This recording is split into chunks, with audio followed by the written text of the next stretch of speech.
13장입니다. 13장 가운데에 우리가 1절에서 10절까지 말씀을 우리 대표로 우리 함께 같이 보시겠습니다. 우리 함께 봉독합니다. 예수께서 성전에서 나가실 때에 제자 중 하나가 이르되 선생님이여 보소서 이 돌들이 어떠하며 이 건물들이 어떠하니까 예수께서 이르시되 내가 이 큰 건물들을 보느냐 돌 하나도 돌 위에 남지 않고 다 무너뜨려지리라 하시니라.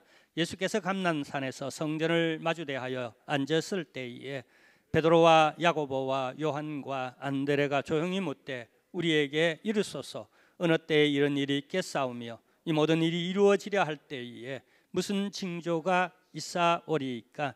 예수께서 이르시되 너희가 사람의 미혹을 받지 않도록 주의하라. 많은 사람이 내 이름으로 와서 이르되 내가 그라하여 많은 사람을 미혹하리라.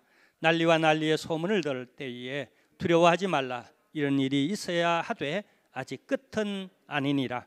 민족이 민족을 나라가 나라를 대적하여 일어나겠고 곳곳에 지진이 있으며 기근이 있으리니 이는 재난의 시작이니라.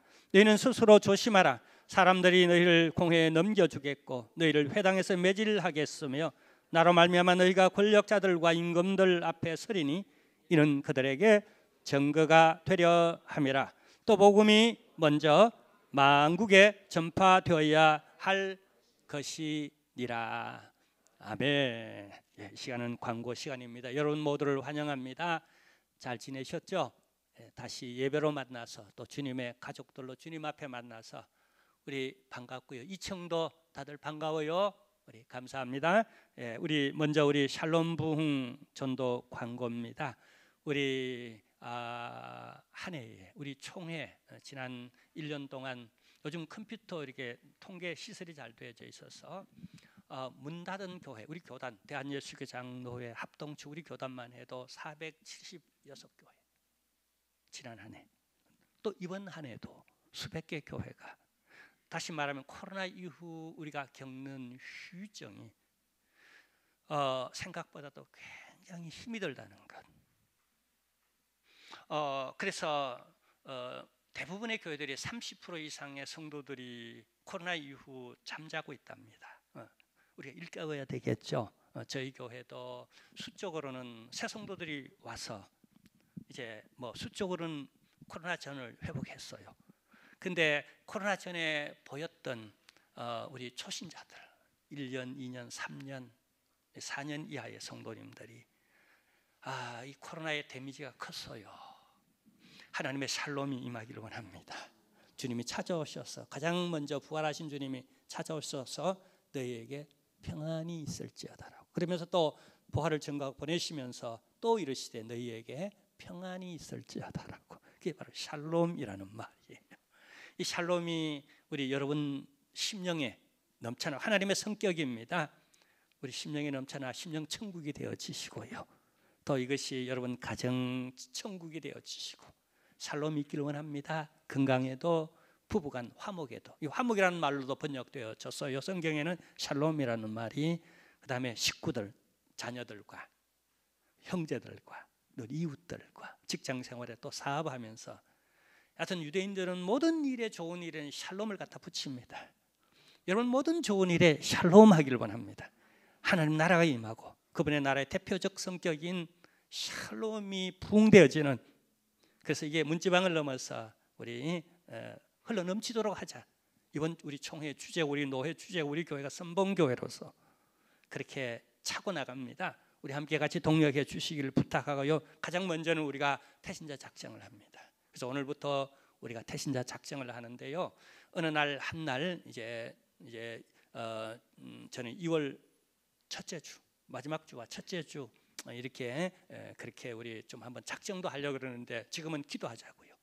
우리 지난 가을에 이미 작정을 다 해놨습니다. 계속 놓고 기도하고 또 2023년도 새롭게 우리 눈에 들어오는 분 있죠. 기도하며 떠오르는 분들을 더 이렇게 기록해서 우리 계속 같이 함께하며 또 그런 시간들을 또 가지는데 그 샬롬을 넣고 기도해 주십시오.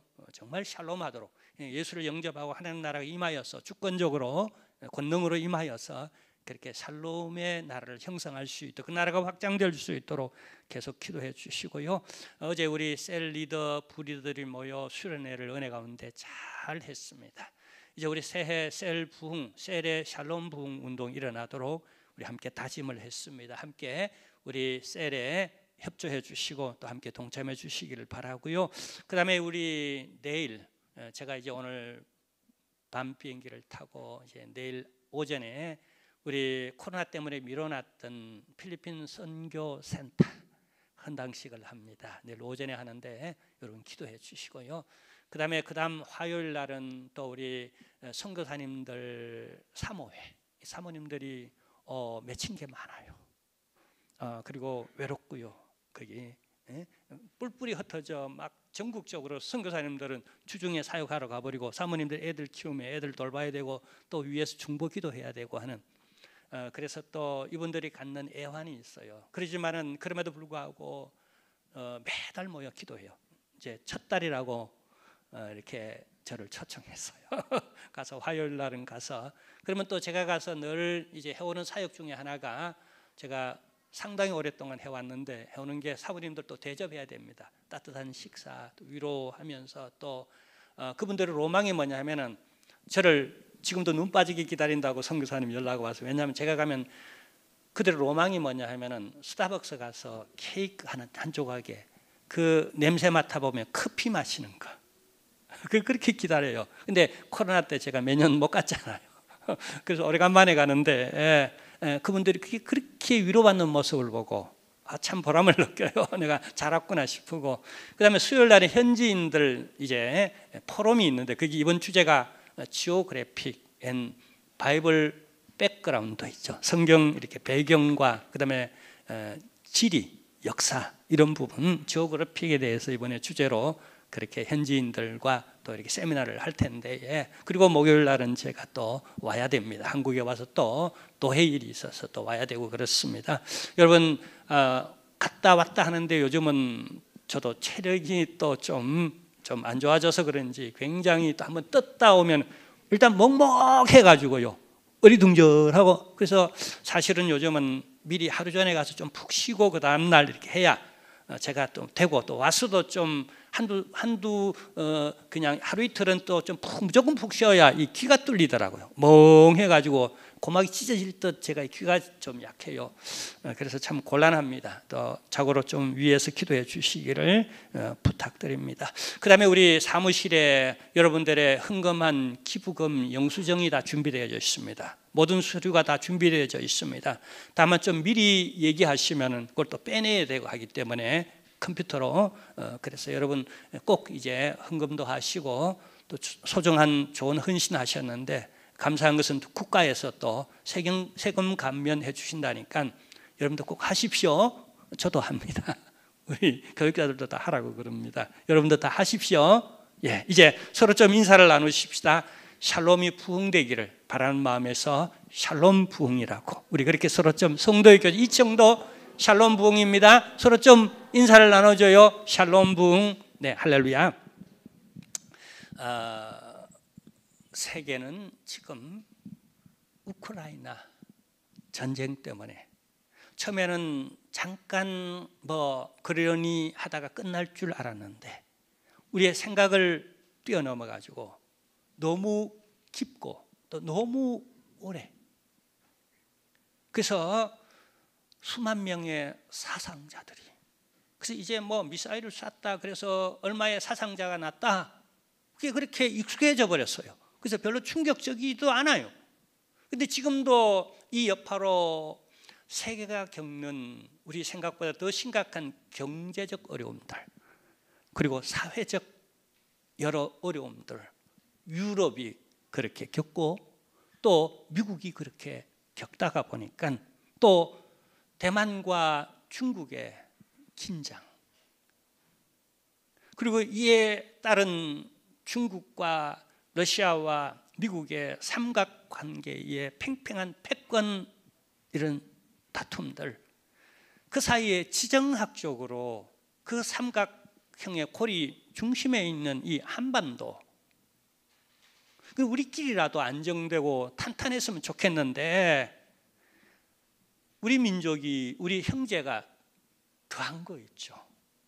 이 와중에 연일 미사일을 쏘대면서, 근데 하도 쏘대가지고 이제는 자고 일어나서 오늘 쐈나 뉴스 들으면서 그게 어제 쐈는지, 그리고 그냥 또 무감각하게 의뢰이 뭐 그러려니 하고 그렇게 지나버리는 게 이제는 일상화 되어졌어요. 근데요, 우리 안에서는 그렇지만은 바깥에서 우리를 바라보는 사람들의 얘기를 들어보면은, 그들의 시선을 만나보면은요, 그렇지 않아요. 동남아 쪽에도 이제 오늘 밤 비행기로 가잖아요. 그리고 미국 쪽에서도 제가 공부도 했고 또 거기 또 좀 가끔씩 가서 한 달 이렇게 지내다가 오기도 하고 그러잖아요. 근데 그 교민들과 얘기들을 들어보면은 그들은 그렇게 쉽게 보지 않아요. 아주 위기감, 뭐 하나 미사일 쐈다, 그것도 ICBM입니까? 장거리 로켓을 쐈다 그러면은요, 미국은 비상을 겁니다. 실제로 괌 같은 데는요, 그냥 쏠 때 비상을 실제로 걸었답니다. 그러니까 다 대피하고 이랬대요. 우리는 웬만히 쏴도 뭐 그냥 눈도 깜짝하지 않아죠. 여러분 담대하십니다. 대단하십니다. 그리고 염려합니다. 언젠가는 지금 자꾸 쏘대는데, 그리고 실제 세계에서 유일하게 핵전쟁을 하겠다고 나서는 유일한 나라가 바로 우리 머리 위에 우리가 이고 사는 끓는 가마 같은 그런 존재가 있지 않아요. 그리고 저 해외나 이런 그 뉴스나 매스컴들을 보면은 실제로 일어날 것 같은 그런 위기들을 볼 수 있어요. 그래서 많이 걱정합니다. 그리고요, 동남아 쪽, 우리 대한민국을 놓고 우리 선교사님 사모님들도 기도를 많이 합니다. 되게 많이 합니다. 그 기도회 이제 하고 나서 또 저희가 또 식사 대접도 하고 차도 마시고 이제 이렇게 하는데, 얘기를 들어보면은요, 이분들 한국에 물론 자주 나오시는 선교사님들도 있지만은 어쩌다가 수년 만에 한 번씩 나오는 분들도 있어요. 저 밀림 속에 계시는 분들요. 근데 이 대한민국을 놓고 얼마나 기도하는지. 근데 가끔씩 이들이 그 뉴스를 통해 접하는 이 대한민국은 너무 무섭게 생각하는 것도 있죠. 그래서 정말 그 긴박한 마음을 가지고 전쟁 나면 어떡하죠? 전쟁 나면 어떡하죠? 전쟁 나면 어떡하느냐는 거예요. 그 속에서 목사님은 어떻게 사느냐는 거예요. 맨날 어떻게 사느냐는 거예요. 한편으로는 나 아무렇지도 않아, 그런 마음도 들고, 또 한편으로는 야, 내가 너무 무디구나, 너무 무감각해져 버렸구나. 어느 사이에 내 기도 속에서 그런 기도는 절박하게 나오지 않고, 우선 그냥 아프고 뭐 그냥 또 사업하고 뭐 이런 분들 있죠. 이런 부분에 대해서 내가 절박하게 기도하지, 이런 부분에 대해서는 내가 절박하게 기도하지 않구나라고 하는 이런 마음도 생기더라고요. 근데 여러분,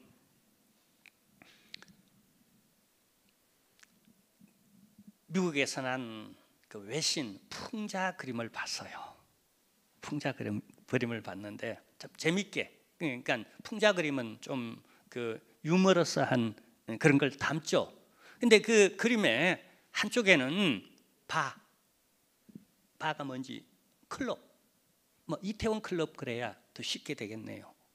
이게 세상을 상징하는, 엔조이하는, 여행하고 맛집 찾아다니고 취미생활, 등산, 스포츠 뭐 등등 하는 그 대표적 세상의 상징을 클럽, 그걸로 이렇게 만평을 해놨더라고요. 또 한쪽 그 옆에 있는 그림은 그것과는 뚜렷한 구별되는 어떤 상징, 그게 뭐냐면 교회를 그려놨더라고요. 그리고 상황 전체는 그야말로 종말론적 전쟁이 터진 상황이에요. 자, 자, 이 상황 가운데서 사람들이 있는데, 자, 사람들이 이런 위기, 이런 전쟁 가운데 사람들은 양쪽 가운데 어디로 갈까요? 바가 있어요. 이태원, 이 미사일 쏘고 뭐 핵 전쟁 일으킨다 그러는데도 마침 그 전날 미사일을 쏜 거예요. 근데 이태원에 왜 그렇게 젊은이들이 몰려가요? 물론 정죄하거나 비난하고 싶지는 않습니다. 다만 우리 사회의 현실은 우리가 직시하고 다른 대안은 없는가는 우리가 정말 많이 논의하고, 또 이런 일은 재발되지 않도록 어떤 시스템적 대책을 범국가적으로 우리 기성세대가 어떤 젊은이들에게 활로를 주고 뭔가 할 수 있는 어떤 좋은 마당을 그렇게 만들어 줘야 되지 않나 하는 데까지 나가는. 근데 여러분, 그런 곳으로 가는 현실도 무시할 수 없다는 얘기예요. 이게 대표적인 바, 클럽 풍자가 되어져 있어요. 그리고 한편으로는 교회예요. 그러니까 종말이 되어지면은, 또 종말 의식을 느끼면 느낄수록 사람들이 가는 곳이, 야, 놀자 놀아, 젊어서 놀아, 늙어지고 병들면은 못 노나니 쾌재나 칭칭 나네, 지화저 좋다, 이 풍진 세상에 아니 놀고 어찌하랴. 제가 무슨 유행가 가사를 읊은 것 같은데 제대로 읊었나 모르겠습니다. 근데 한편으로는 그렇게 간다는 거예요. 지금 세상 그렇게 가죠? 종말의 현상이라는 거예요. 또 한편으로는 교회로 열심히 신앙생활을 하고자 하는 사람은 이 종말일수록 더 돈독하게 열심히 해나간다는 거예요. 뭐 틀리지 않는 것 같죠? 근데 여기 재미있는 현상은 이래요. 이 만평의 반전, 진짜 풍자하고자 했던 내용은 뭐냐 하면은요, 이런 종말에, 이런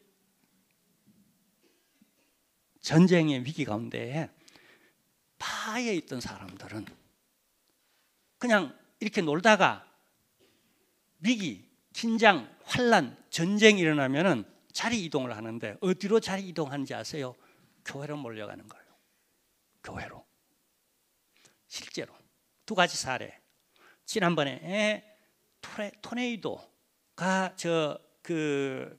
미국 남부 쪽에서 꽉 몰려와 엄청난 그냥 몰려온다는 위기감이 고조되고 막 이럴 때에 사람들이 어디로 피난을 많이 했는지 아세요? 교회로 왔답니다. 교회. 평소에 바 가던 사람들이 교회로 왔대요. 그래서 교회가 잠시 동안 부흥됐답니다. 지나고 나니까 말짱 또 도루묵이 됐고, 그리고 특히 9.11 테러 아시죠? 그때 우리 교민교회를 비롯해서 현지 미국인 교회들은 말할 것도 없이 사람들이 교회로 많이 몰려왔대요. 미국이 최강국이고 적어도 미국은 아무도 못 건들고 안전한 나라인 줄 알았는데, 이렇게 무참하게 그 미국을 상징하는 맨하탄의 그 상징이요, 뉴욕을 상징하는 미국을 상징하는 그 건물 두 개가 그냥 박살나는 모습을 보고 그때 자존심 무너진 거예요. 믿을 것이 없다. 오직 하나님이다. 그랬대요. 그래서 바에서 교회로 몰려왔대요. 근데 교회에 있던 사람들은 또 어떤 자리 이동을 하는데 어디로 자리 이동할까요? 세상으로, 바로. 여러분, 이번에도 이태원 사실 참 슬픈 일이죠.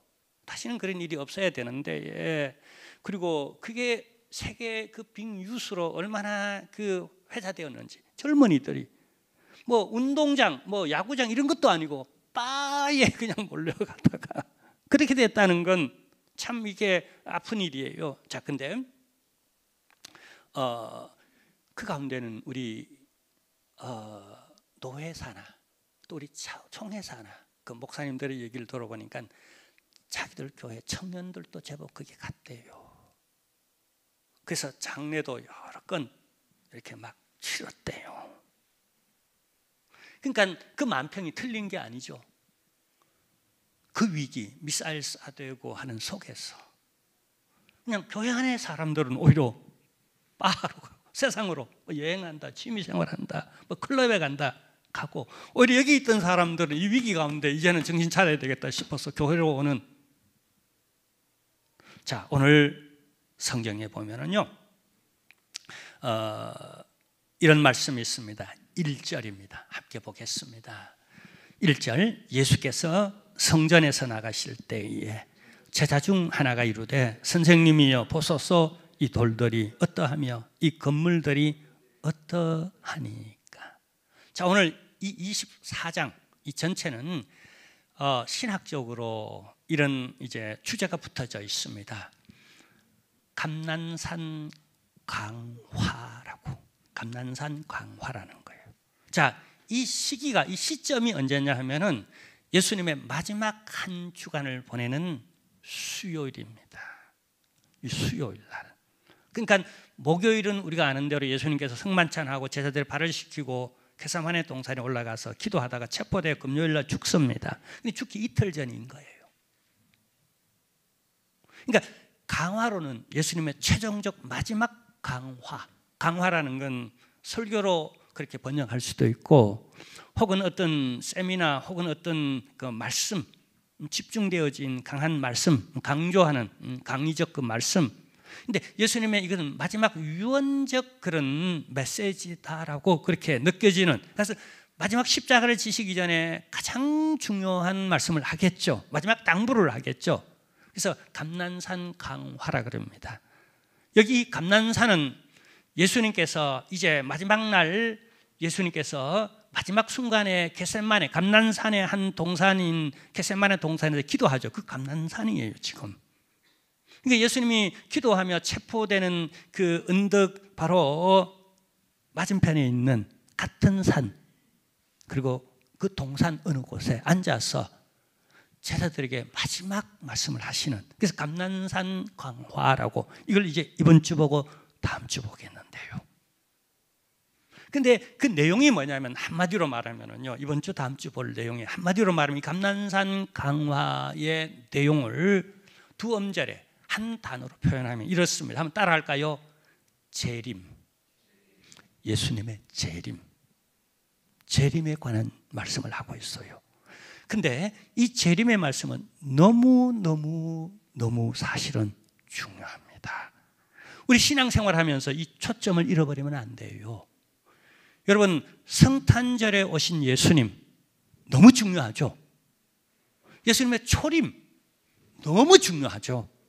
근데 그 중요함에도 불구하고, 그리고 그러던 수천 년 동안 여자의 후손이 온다라고 했던 그 에덴 동산, 그때부터 쫓겨나기 직전에 죄 범죄하고 바로 그때부터 시작해 인류는 구원받아야 한다는 여자의 후손, 그 메시아를 주님은 여러 예언자들, 선지자들 말씀을 통하여서 그렇게 말씀해 왔고, 그리고 그들은 지금까지도 가장 그들이 기다리는 그 유대인의 민족의 특성이 기다린다라고. 뭘 기다리는가? 메시아를 지금까지도 기다립니다.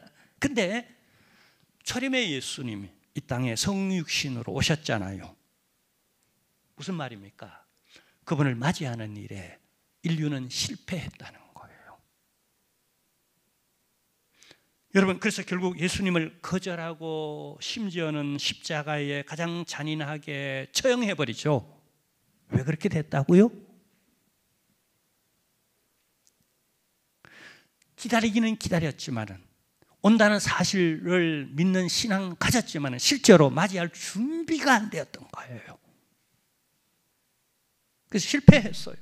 그러면 재림하시는 예수님,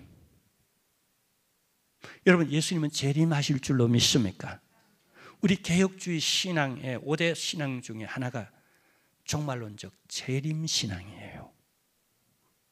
우리는 예수님의 이 땅에 오신 성육신하신 예수님에 대한 신앙을 가져야 하고, 그리고 그분이 십자가를 지신 십자가의 신앙도 가져야 하고, 그리고 그분은 죽었다가 다시 3일 만에 부활했다는 부활신앙도 가져야 하고, 그 다음에 예수 오시기 전까지 우리가 해야 하는 사명이 있고, 그 가운데에 가장 말세에 살아가는 성도의 가장 중요한 신앙은요, 종말론적 재림신앙 아니겠습니까? 그렇죠. 근데 준비됐습니까? 분명히 주님은 오십니다. 근데 언제 오시는가? 예배 마치자마자 오실 수도 있어. 오늘 밤에 오실 수도 있어. 내일이나 모레나. 주님이 불언간에, 불원이라는 크게 멀지 않는 그러한 때에 오실 거라고 하는 게 우리 초기 초대교회 성도들의 신앙관, 재림관이었어요.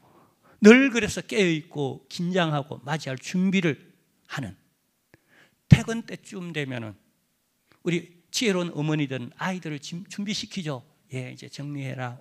아빠가 올 때가 됐다. 아빠 오면 아빠 어서 오세요. 인사도 하고 가서 안겨. 무조건 안겨. 알지? 그리고 그렇게 되도록 계속 준비를 시키고 뭘 합니다. 아닌가요? 우리 집만 그런가요? 이 지혜로운 여인 아니겠습니까? 그러면 여러분 지혜롭습니까? 신랑 되신 예수께서 다시 오실 때에 등불 들고 맞이할 준비 됐나요? 여러분 아직도 늦지 않았습니다. 왜냐하면 아직 재림하지 않았기 때문에. 그렇다고 오늘 밤에 절대로 안 온다는 보장은 할 수 없습니다. 내일 절대로 안 온다는 보장은 할 수 없습니다. 언제 오실런지 그날과 그 시는 모릅니다. 도적같이 임하니까 내가 항상 깨어 등불 들고 슬기로운 다섯 처녀처럼 준비하라라고 종말론에 관한, 재림에 관한 예수님의 메시지가 있어요. 그런데 문제가 있습니다. 문제가 있습니다. 오늘 본문에 보면은요, 여기 예수님께서 이 제자들의 물음에 대답을 하시는데 제자들이 묻습니다. 우리가 아까 1절 봤죠? 1절 봤는데 제자들은 아직 종말의식, 예수님의 재림의식을 가지지 못하고 있어요. 그래서 이 신앙을 주려고 예수님이 마지막 감난산 강화, 그건 재림에 관하여서 아주 이 좀 깁니다. 마가복음 13장이, 마가복음 아주 그 문체가 원래 그 특징이 이 로마인들은 실질과 간결한 것 있죠. 능률과 실질과 간결한 것, 이걸 굉장히 좋아합니다. 군인 사회니까요. 근데 이 마가복음에 그래서 로마인들에게 첫 번째 대상으로 전하는 이 마가복음은 그런 체입니다. 근데 이 13장은 이 전체 16장에 있어서 가장 자세히 길게 설명하는 내용. 그러니까 재림에 관한 얘기를 이렇게 중요하게 마지막 강화로 말씀하신 이유는 말세지 말에 살아가는 성도들이 잘 준비해서 초림에 실패한 병가지 상사를 삼아서 재림하시는 예수님 맞이할 때에 다 실패함이 없이, 왜냐하면 그건 마지막이잖아요. 그죠? 그건 마지막이기 때문에 끝이 좋기를 원합니다. 마지막이 좋기를 원합니다. 재림은 우리 실패하면 안 됩니다. 그건 끝나버리는 겁니다. 그래서 이건 너무나 중요하기 때문에 우리 신앙의 하이라이트입니다. 결국 그게 재림 신앙이에요. 준비됐나요? 제가 계속 묻고 있습니다. 기름등 준비됐나요? 주님 맞이하실 준비가 됐나요? 어떤 분은 그런데요, 지금 오면 안 됩니다. 절대 오면 안 됩니다. 기다리면서 초림 때 그랬어. 왜냐하면 나 아직 시집 가야 되는데요, 시집도 한 번 못 가보고 종말이 오면 안 되잖아요. 나 장가도 못 갔는데 장가도 못 가보고 종말이 오면 안 되잖아요. 나 이제 신혼인데 좀 더 지나서 왔으면 좋겠습니다. 이제 아이들도 막 커나가는데 좀 더 있다 왔으면 좋겠어요. 이제 막 사업 시작하는데 좀 더 있다 왔으면 좋겠고요. 이 풍진 세상 좀 더 놀고 좀 더 먹고 좀 더 차고 좀 더 엔조이하고 뭐 그렇게 하다가 와야 되는데 지금 오면 너무 아깝습니다. 안 됩니다라고. 어쩌면 초림 때에 사람들이 시집가고 장가가고 논사하고 밭사하고 사업하고 여행하고 취미생활하고 이것저것 하느라 바쁘다 바빠. 근데 예수님이 들고 와버렸네. 그리고 하늘나라를 계속 얘기하고 종말을 계속 얘기하고 회개하라고 계속 얘기하고 나눠주라고 계속 얘기하고 기도하라고 얘기하는데 통 안 맞아. 그와 나 사이에 여러분 어느 분이 그러더라고요. 나와 우리 아내 사이는 로또라고. 한번 따라 해볼까요? 나와 아내 사이는 로또입니다. 그냥 안 맞아도 너무 안 맞다는 거예요. 주님을 기다리는 사람과 실제로 초림 때에 오신 예수님 사이에 안 맞아도 너무 안 맞았어. 그러니까 없어졌으면 좋겠어. 지구를 떠나라 그래서 십자가로 처형해버린 게 그게 사회적, 민족적 당시 신앙의 상황이었다는 사실이에요. 뭐가 잘못됐습니까? 그럼 지금은요, 재림하시는 예수님 혹 밀어내고 싶지 않습니까? 좀 더 두고 있다가 좀 더 오래 후에 오세요. 지금은 내가 살만합니다. 그리고 난 지금 바에 있는데 아까 만평처럼 지금 오면 안 됩니다라고 여유를 주셔야죠. 내가 좀 젊은 날 이렇게 좀 엔조이하고 내가 나이 많이 들어서 그때 가서 내가 제대로 교회 생활하고 제대로 예배드리고 내가 제대로 봉사하겠습니다. 그때까지는 절대 오면 안 됩니다라고 뻗땡기고 있는 건 아니겠습니까? 자, 근데요, 그 화려함에 취해서 혹은 외형에 취해서 오늘 이 제자들이 예수님께 묻는 그 의미를 여러분 아시겠어요? 선생님이요, 보소서 이 돌들이 어떠하며 이 건물들이 어떠하니까. 이것을 원문으로 보면은요, 헬라어 원문 성경으로 보면 감탄문입니다. 감탄문. 와, 이 건물 보세요.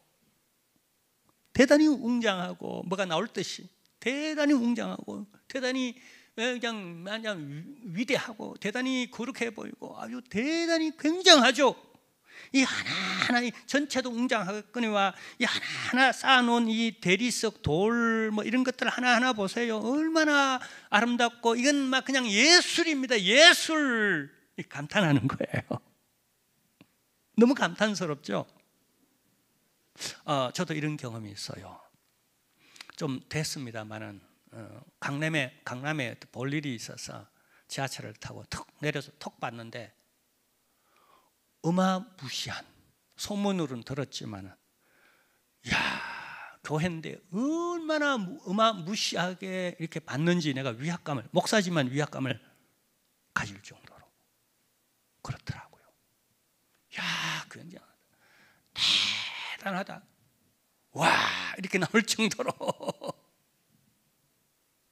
그러니까 당시에 여러분 이 예루살렘 성전은 그 규모 면에 있어서 예루살렘 전체 바운더리 면적의 6분의 1을 차지했답니다. 그러니까 이 서울을 6등분해서 그 6분의 1 부지는 어마어마한 성전이 그에 놓여 있다고 생각해 보세요. 그 중심에 그것도 한쪽이 명동 뭐 이쪽으로 뭐 용산 뭐 이쪽으로 해가지고 강남 이쪽으로 해서 서울 전체의 6분의 1이 뭐 여의도 전체 뭐 이렇게 해가지고 우리 도봉구도 할까요? 뭐 이래가지고 6분의 1 전체가 이 교회로 세워져 있으니까 그 건물도 막 화려한 대리석으로 어마어마하게 돔에는 금을 이렇게 십자가 뭐 이렇게 뭐 참 예루살렘에 서 있는데 돔이 구성되어 그 돔에는 반짝반짝 빛나는 황금으로 다 입혀놓고, 그러니까 감탄 안 할 수가 있겠습니까? 그러니까 문제는 주님께 동의를 요청합니다. 이게 서리법적 감탄문이죠. 주님의 동의를 구하는 거예요. 야, 대단한 것 맞죠? 굉장하죠? 주님도 아시죠? 이거 인정하죠? 주님이 얼마나 영광 받으시기 좋겠습니까? 라고 하는, 좋자고 하는 어떤 자부심을 가지고자 하는 이런 동의를 구하는 감탄사예요. 주님이 여기 동의할까요? 과연 주님도 감탄하고 기뻐하실까요? 근데 여기 우리 주님은 찬물을 끼얹어요. 우리 교회가 참 은혜롭습니다. 뭔가 여러분 자부심을 가지고 있습니다. 근데 뭔가 희망을 가지고 격려를 받고 뭔가 우쭐해 있는데 찬물을 끼얹는다고 생각해요. 동의를 전혀 안 하고 오히려 신랄한 파괴, 그걸 말씀해요. 자, 그 말씀이 2절인데 우리 한번 보도록 하겠습니다. 예수께서 이르시되 내가 이 큰 건물을 보느냐 외형을 보느냐는 거예요. 인정하지 않는 건 아니죠. 외형은 정말 대단하다는 거예요. 많은 사람이 모이고 건물도 크고 화려하고 좋은 프로그램도 있고 그 안에 막 대단해 보여요. 잘난 사람도 있고 능력 있는 사람도 많고 굉장한 거예요. 근데 이렇게 말합니다. 돌 하나도 돌 위에 남지 않고 다 무너뜨려지리라 하시니라. 아니, 돌 하나도 돌 위에 떨어지지 않는다는 말이 무슨 말입니까? 이게 사실입니까? 자, 제자들이 현 교회와 그 다음에 그 내용을 파악하고 보는 그런 세계관이 있습니다. 그 감탄사가 나올 정도의 그런 외형들, 눈에 보여지는 부분들, 그런 부분이 있어요. 근데 우리 주님의 시선은 과거를 보거니와 현재도 보고 또 내일도 본단 말이에요. 어느 게 진실합니까? 제자들이 보는 진실도 진실입니다만은 진리는 못 됩니다. 왜냐하면 내일 일을 모르잖아요. 이게 진실이냐? 내용은 잘 모르잖아요. 사람의 속을 어떻게 다 들여다볼 수 있겠어요? 모를 수 있습니다. 진실은 진실이에요. 이들이 결코 거짓말은 하지 않습니다. 그러나 보는 한계가 있다는 것은 사실입니다. 그런데 예수님은요, 내일을 알지 않아요. 이 건물, 이 유대교, 기독, 이 종교의 미래를 다 알잖아요. 그리고 판단을 내립니다. 돌 하나도 돌 위에 남지 아니하고 멸망하겠다라고 하는 종말을 예고해요. 그리고 이 1차적 실제적 이 성전의 종말은 언제 이루어지는가? AD 70년. 그러니까 예수님이 이 말씀을 하신다가 AD 33년으로 잡고 나머지 37년 후에 돌 위에, 그러니까 37년 후에 몰라요. 37년 후면 한 세대입니다. 한 세대 후에, 우리 세대 후에 이게 어떻게 될는지 몰라요. 여리고성은 단 7일 만에 무너졌어요. 그 든든한 성이 7일 후를 몰랐어요. 근데 실제로 AD 70년 로마 황제는 당시 군대 사령관인 디도 장군을 예루살렘 함락을 지시합니다. 쳐들어왔어요. 1차, 2차, 3차 쳐들어왔어요. 무려 몇 해를 침략하고 예루살렘을 가루로 만들어내면 돌 하나도 돌 위에 남지 않는다는 가루로 만들겠다는 거예요. 해는 무려 70회.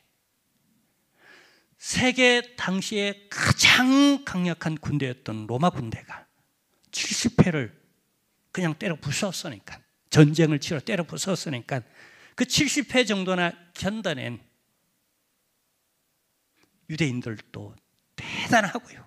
또 독립운동하고 또 덤벼들어 항거하고 또 그냥 일어나 쿠데타하고 또 나오고, 하여튼 그 민족 자체를 다 박살내겠다는 심정으로 70회나 그냥 도저히 유대인들은 희망이 없다, 안 된다, 좀 잘해주고 좀 봐주고 해서는 이게 안 된다, 완전히 가루를 내야 되겠다 싶어서 유명한 일화가 있잖아요. 머깃도 전쟁. 그리고 요한계시록은 여러분 아람어로는 머깃도, 그 이스라엘 유대 그 히브리 쪽으로는 머깃도 전쟁이지만은 요한계시록에는 세상 종말이 일어날 마지막 제 4차 전쟁, 그걸 아마겟돈 전쟁이라고 헬라어로 표현하죠. 근데 히브리적으로 표현하면 머깃도 전쟁이에요. 그 머깃도 전쟁이 로마에 의해서 최후까지 마지막까지 남은 이렇게 유대인이 전사가 700여 명이라 그랬죠. 성지순례 가면 그 설명을 자세히 들을 수 있고, 이렇게 고지 이렇게 고지가 돼 있고, 이렇게 되고 고지가 평평해요. 그래서 700 용사들이 끝까지 항전하다가 최후적으로 저들의 칼에 죽느니 우리 스스로 죽자 그래서 전부 다 같이 자결한 그 유명한 그런 사건이죠. 그리고 최후 멸망합니다. 마지막 남은 700명 마저 멸망하고 예루살렘 성이 함락될 때 그 안에 있는 수많은 예루살렘의 사람들 대부분 다 참수당하는 죽는 이런 비극. 그리고 왜 돌 하나도 돌 위에 남지 않았냐 하면 헤롯 성전인데요. 헤롯이 성전을 지을 때에 두 가지 의미였어요. 헤롯은 유대 혈통적인 이방인의 이두메 있죠. 이 피가 섞였기 때문에 이 혈통적 유대주의는 굉장히 혈통적 그런 게 강했어요. 우리나라도 혈통주의가 좀 강하지만은 유대인들은 특히 더 했어요. 그리고 2000년 전이니까. 근데 이에 대해서 이제 그 헤롯은 콤플렉스가 있었어요. 순수한 혈통이 못 되는 것에 대한 늘 도전을 받았기 때문에. 그 다음에 또 하나는 그가 정치인이잖아요. 헤롯 왕은. 그럼에도 불구하고 유대 왕이 될 정도로 지독한 정치 수완이 있고 능력이 있었던 사람이에요. 그런데 이 능력을 발휘해 민심, 유대인의 민심을 얻고 하고자 하기 위하여서 성전을 아주 웅장하고 아주 화려하게 자신의 가문의 또 명예를 위해서 업적을 남기기 위해 자기 치적으로 있죠. 여기 투자한 거예요. 이집트 왕들이 자기 치적을 피라미드로 그렇게 가문과 자기 치적을 드러내려고 했다면은 이 헤롯 왕은 성전으로 그렇게 드러내려고 했어요. 자, 그러는 사이에 유대인들이 그들이 이제 어떤 신앙, 민간 신앙이 있었는데 성전을 지을 때는 성전 벽돌 속에 유대인들이 굉장히 귀중품들이 많았잖아요. 지금도 세계적 귀중품 그 명품들은 유대인들이 다 만들어요. 유역 금거래소. 혹은 이탈리아, 혹은 저기 독일, 혹은 프랑스, 영국 하면 대부분 유대인들이 다 잡고 있어요. 귀중품 이것들은. 자, 근데 다이아몬드 하면서요. 근데 그 안에다가 이들이 갖고 있었던 그런 보석들, 금붙이들을 쑥쑥쑥쑥 다 벽돌 속에 넣어놓은 거예요. 근데 어떻게 해요?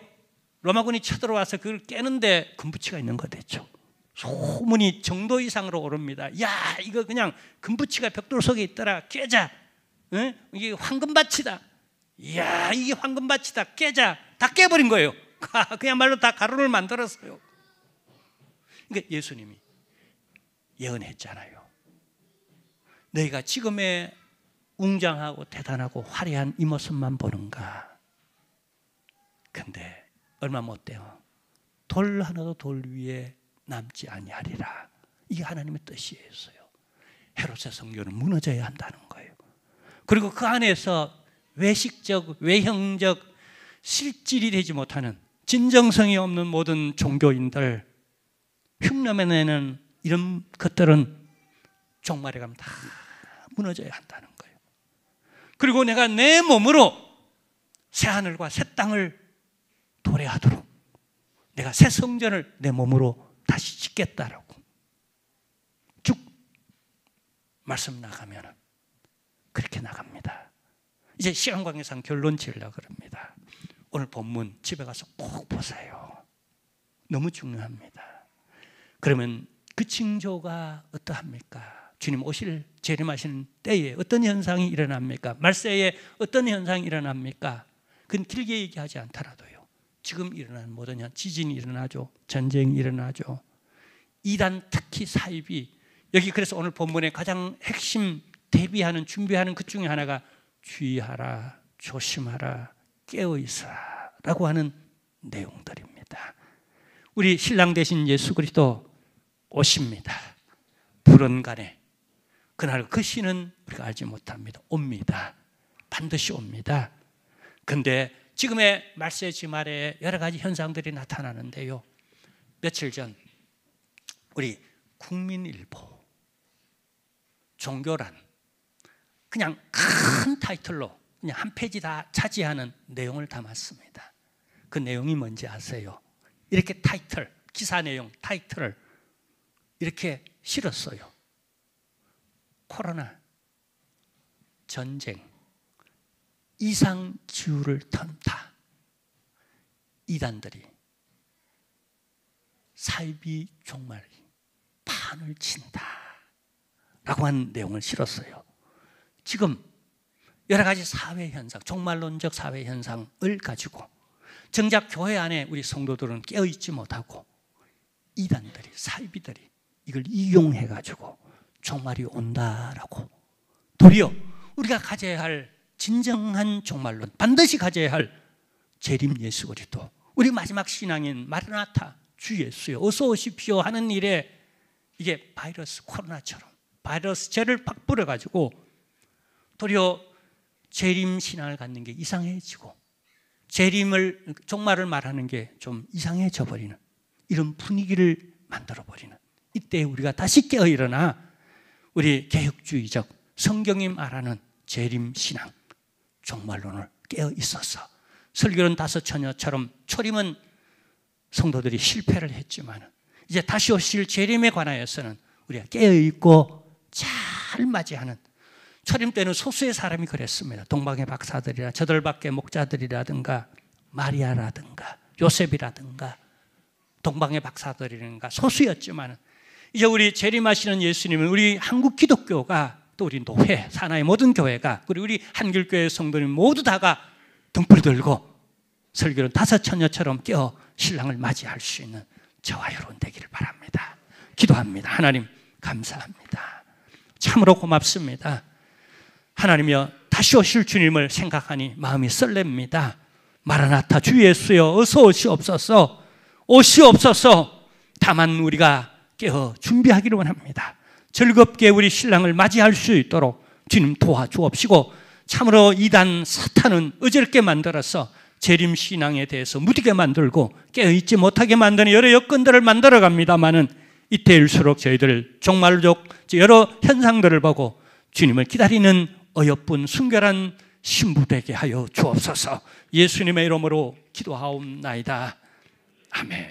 우리 다 같이 일어나셔서 파송의 노래를 부르고 축도로 예배를 폐해야 합니다. 우리는 세상 속에서 주의 부름받은 성도입니다.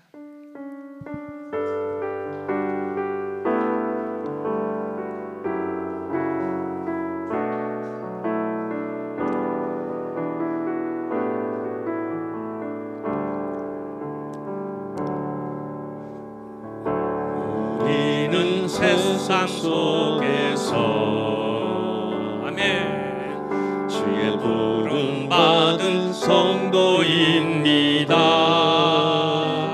어두운 세상 중에 빛으로 부르셨네. 우리는 주님의 성도입니다. 우린 주의 자녀입니다. 우린 주의 자녀입니다. 세상 속에서나 가정에서도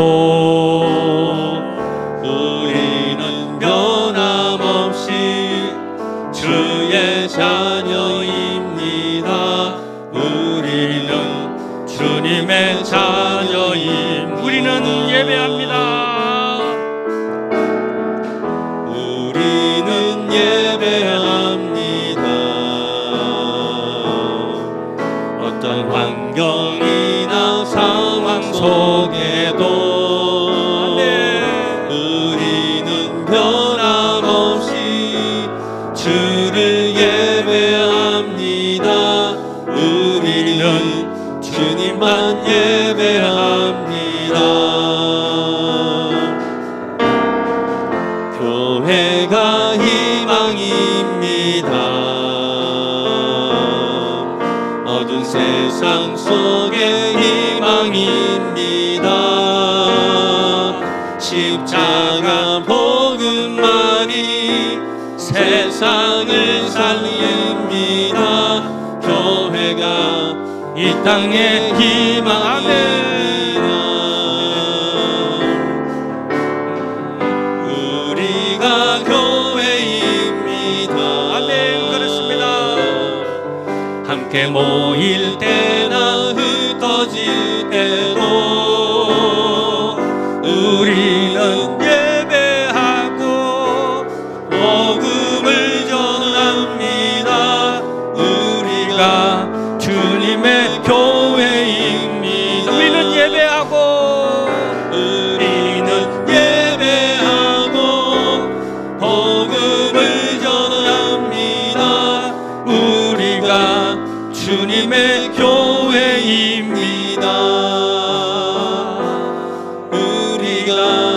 이 땅의 희망이 우리가 이 땅의 희망입니다. 우리가 이 땅의 희망입니다.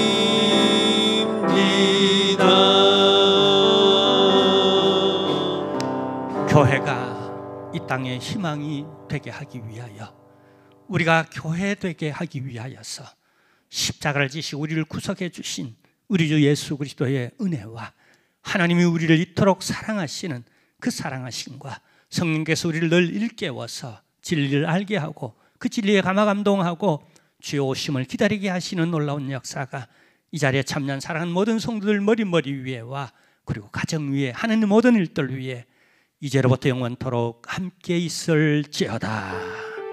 아멘, 아멘, 아멘, 아멘.